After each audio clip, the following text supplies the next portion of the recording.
نحمدہ و نصلی علی رسولہ الکریم اما بعد فاعوذ باللہ من الشیطان الرجیم رب اشرح لی صدری ویسر لی امری واحلل عقدۃ من لسانی یفقہوا قولی۔ پیغام قرآن پارہ نمبر 12۔ یہ پارہ بھی پچھلے پاروں کی طرح بہت ہی خوبصورت پیغام کے ساتھ ہے ہمارے پاس، اور حقیقت ہے کہ اللہ کا کلام ہو اور یہ کیسے ہو سکتا ہے کہ اس کا کوئی ایک حصہ بھی بغیر کسی مقصد کے ہو اور اس کے اندر ظاہری حسن بھی نہ ہو۔ اس پارے میں سورۃ ہود کی ابتدائی آیات سے لے کر پوری سورت اور اس کے بعد پھر سورۃ یوسف کا کچھ حصہ۔ آئیے دیکھتے ہیں کہ اس میں سورۃ ہود ہمارے سامنے کیا چیز لے کر آتی ہے، اور خاص طور پہ پھر سورۃ ہود کا ایک تجزیہ کہ آخر اس پوری سورت کا مزاج کیا ہے۔ آیت نمبر 1 سے 24 تک اللہ تعالیٰ کی نعمتیں اور بندوں کی ناشکری کا تذکرہ ہے اس میں۔ پھر آیت نمبر 25 سے 102 25 to 102 رسولوں کی اپنی قوموں کے ساتھ کشمکش کا ذکر ہے، یعنی حق اور باطل کی جو فرکشن ہے وہ نبیوں کے دور میں بھی تھی، اور بعد میں بھی جو بھی اللہ کے نبیوں کا کام کرے گا اور یہ پیغام لے کر جائے گا تو معاشرے میں یہ کچھ تو رہے گا۔ پھر 103 سے 111 ایمان بالآخرہ ہے، اور اب ان صورتوں میں آپ دیکھیں گے کہ یہ چیز بہت ہی کثرت سے آگے ہمارے آتی جائے گی، کیونکہ اصل میں ہمیں سیدھا رکھنے والی چیز بھی ایمان بالآخرہ ہے۔ آیت 112 سے 115 اہل ایمان کے لیے ایمان افروز ہدایات ہے، اور 116 سے 123 نافرمانوں کے لیے وعید ہے۔ یہ تو تھی پوری صورت۔ اب چلتے ہیں ہم آیات کے ساتھ چلتے ہوئے۔ آیت نمبر 6 ہر مخلوق کا رزق اللہ کے ذمہ ہے۔ پہلی آیت پارے کی وما من دابۃ فی الارض الا علی اللہ رزقھا۔ اگر یہ بات ہمیں سمجھ آ جائے اور ہمارا دل اس پہ جم جائے تو ہمارے جینے کے انداز بالکل اس سے مختلف ہوں جو عموماً آج کے دور میں ہے، کیونکہ جب رزق کی بات ہوتی ہے تو اسی کو بنیاد بنا کر نمازیں بھی چھٹتی ہیں، اور اسی طرح سے ہم حلال حرام کو بھی بعض دفعہ اپنی مرضی سے بدلنے لگتے ہیں۔ آیت 7 to 8 اللہ تعالیٰ کی عالی شان قدرت اور کافروں کی کج فہمی، یعنی اللہ تو اپنی شان سے اور اپنے جلال سے اس کائنات میں ہر چیز کو بیان کرتا ہی ہے، لیکن کفار حقیقت میں بات کو سیدھی طرح سے سمجھ بھی نہیں پاتے، کیونکہ شرک انسان کی مت مار دیتا ہے۔ اور کبھی ان سے کہہ بھی دیا جائے کہ دیکھو اللہ تعالیٰ تمہیں تمہارے گناہوں پہ پکڑے گا تو پھر آگے سے ما کانوا بہ یستہزئون، یاد رکھیے گا کہ غافلون کو ہدایت مل جاتی ہے، لا یعلمون کو مل جاتی ہے جب وہ علم لے لیں یا غفلت چھوڑ دیں، لیکن مستہزئون کو ہدایت کم ہی ملتی ہے۔ یعنی جب انسان اس حد تک بگڑ جائے اس حد تک بگڑ جائے کہ اس کا پھر ہدایت کی طرف رجحان نہ ہو بلکہ مذاق والا انداز ہو، اسلام کے اور دین کے نام پر صرف اس کو لطیفے اور جوک ہی سوجیں، تو پھر ایسا شخص جو ہے ہدایت سے بعض دفعہ خود کو دور کر بھی دیتا ہے، اور کبھی کبھی اس کو کر بھی دیا جاتا ہے۔ اور آج مسلمانوں میں سے وہ دیکھیے جو لوگ فن کے نام پہ، میڈیا کے نام پہ اینکرز بن کے کسی بھی جگہ اسلام کے کسی ایک قانون کا مذاق اڑائیں، اس کی دھجیاں اڑائیں، تو آپ دیکھیے گا کہ پھر زبان بہت ہی زیادہ آگے سے آگے جانے لگتی ہے، اور کئی دفعہ ایسا ہو جاتا ہے کہ انسان کس طریقے سے ان ساری چیزوں کو لے کر چلتا ہے۔ پھر اس کے بعد آگے دیکھیے گا آیت نمبر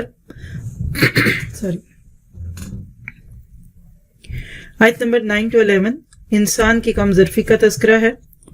اللہ تعالیٰ نے انسان کو کبھی خوشی دینی ہے کبھی غم، لیکن نہ خوشی میں یہ قابو میں رہتا ہے نہ غم میں۔ وَلَئِنْ أَذَقْنَا الْإِنسَانَ مِنَّا رَحْمَةً، جب رحمت مل جاتی ہے ثم نزعناها منہ، پھر ہم اس کو اسے کھینچ لے، یعنی ذرا سے دکھ کے دن آ جاتے ہیں، انہ لیئوس کفور، بالکل مایوس، ڈپریشن کا شکار، اینگزائٹی کا شکار۔ اور اسی طرح سے پھر آیت نمبر 12 سے 14 حضرت محمد صلی اللہ علیہ وسلم اللہ کے رسول اور قرآن اللہ کا کلام ہے۔ فَلَعَلَّكَ تَارِكٌ بَعْدَ مَا يُوحَىٰ إِلَيْكَ وَضَائِقٌ بِهِ صَدْرُكَ، اتنا زیادہ اللہ کے نبی کے اوپر معاشرے کا بوجھ تھا، پریشر تھا، اس حالات میں آپ نے اللہ کا دین لے کر نکلے تھے اور اس کے ریئیکشن کو دیکھا تھا، تو اللہ تعالیٰ آسمان سے تسلیاں دیتے ہیں کہ فکر نہ کرو، اگر یہ لوگ تمہاری بات نہیں سنتے تو تم ان کے پریشر میں آ کے یہ نہ سوچنے لگ جانا کہ شاید میں ہی کام ٹھیک نہیں کر رہا، اصل بات ہے کہ ان کے نصیب میں ہدایت نہیں ہے، آپ تو ان کو دینا ہی چاہتے ہیں۔ پھر آیت 15 سے 16 طے کر لو کہ دنیا کے طلبگار ہو یا آخرت کے۔